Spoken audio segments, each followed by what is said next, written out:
You, John Fitzgerald Kennedy, do solemnly swear. I, John Fitzgerald Kennedy, do solemnly swear. That you will faithfully execute the office of President of the United States. That I will faithfully execute the office of President of the United States. And will, to the best of your ability. And will, to the best of my ability. Preserve, protect, and defend the Constitution of the United States. Preserve, protect, and defend the Constitution of the United States. So help you God. So help me God.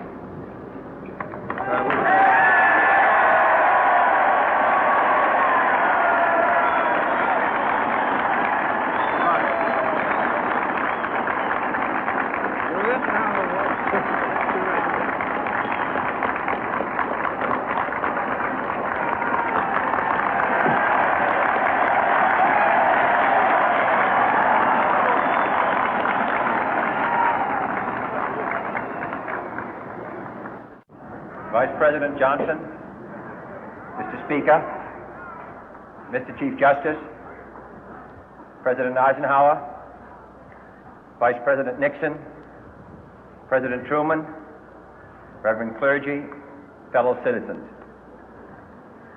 We observe today not a victory of party, but a celebration of freedom, symbolizing an end as well as a beginning, signifying renewal as well as change. For I have sworn before you and Almighty God the same solemn oath our forebears prescribed nearly a century and 3/4 ago. The world is very different now, for man holds in his mortal hands the power to abolish all forms of human poverty and all forms of human life. And yet the same revolutionary beliefs for which our forebears fought are still at issue around the globe. The belief that the rights of man come not from the generosity of the state, but from the hand of God. We dare not forget today that we are the heirs of that first revolution. Let the word go forth from this time and place to friend and foe alike that the torch has been passed to a new generation of Americans born in this century, tempered by war, disciplined by a hard and bitter peace, proud of our ancient heritage, and unwilling to witness or permit the slow undoing of those human rights to which this nation has always been committed and to which we are committed today at home and around the world.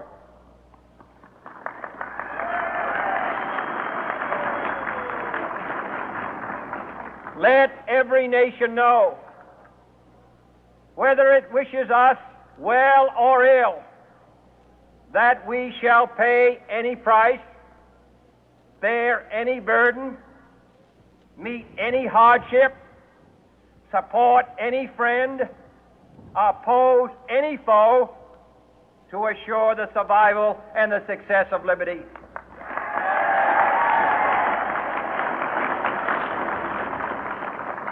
This much we pledge and more.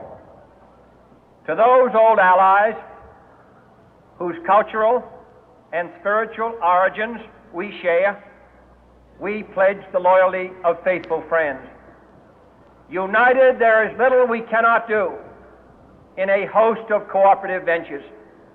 Divided, there is little we can do, for we dare not meet a powerful challenge at odds and split asunder. To those new states whom we welcome to the ranks of the free, we pledge our word that one form of colonial control shall not have passed away, merely to be replaced by a far more iron tyranny.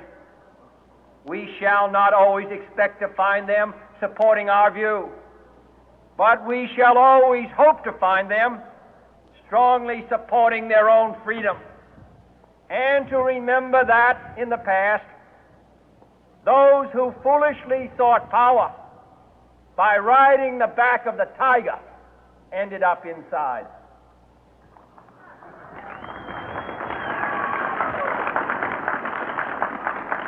To those people in the huts and villages of half the globe struggling to break the bonds of mass misery, we pledge our best efforts to help them help themselves for whatever period is required, not because the communists may be doing it, not because we seek their votes, but because it is right. If a free society cannot help the many who are poor, it cannot save the few who are rich.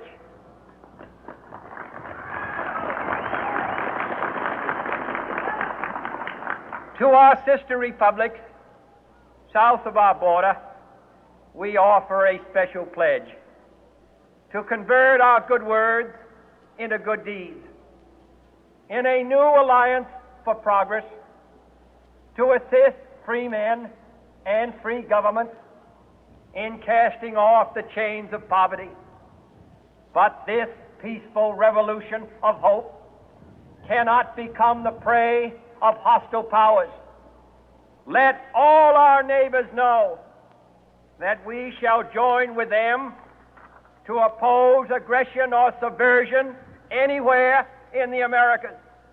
And let every other power know that this hemisphere intends to remain the master of its own house.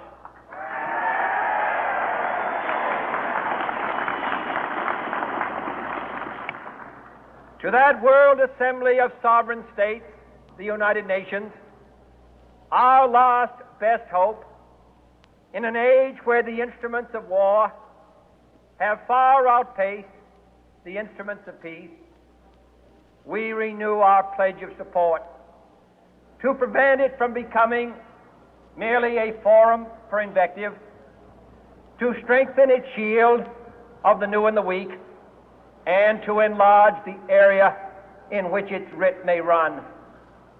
Finally, to those nations who would make themselves our adversary, we offer not a pledge, but a request that both sides begin anew the quest for peace. Before the dark powers of destruction, unleashed by science, engulf all humanity in planned or accidental self-destruction, we dare not tempt them with weakness, for only when our arms are sufficient beyond doubt can we be certain beyond doubt that they will never be employed. But neither can two great and powerful groups of nations take comfort from our present course, both sides overburdened by the cost of modern weapons, both rightly alarmed by the steady spread of the deadly atom, yet both racing to alter that uncertain balance of terror that stays the hand of mankind's final war. So let us begin anew, remembering on both sides that civility is not a sign of weakness, and sincerity is always subject to proof. Let us never negotiate out of fear, but let us never fear to negotiate.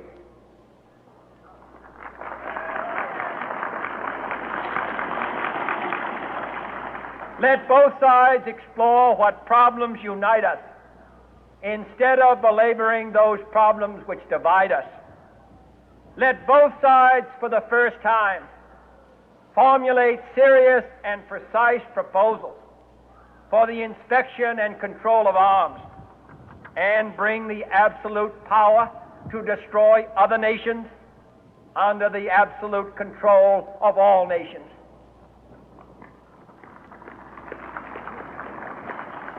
Let both sides seek to invoke the wonders of science instead of its terrors. Together, let us explore the stars, conquer the deserts, eradicate disease, tap the ocean depth, and encourage the arts and commerce. Let both sides unite to heed in all corners of the earth the command of Isaiah to undo the heavy burden and let the oppressed go free.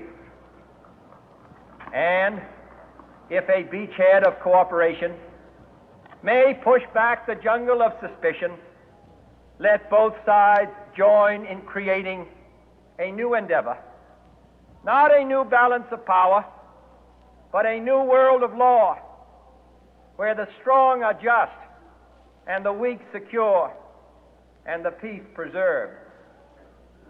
All this will not be finished in the first 100 days, nor will it be finished in the first 1,000 days, nor in the life of this administration, nor even perhaps in our lifetime on this planet. But let us begin.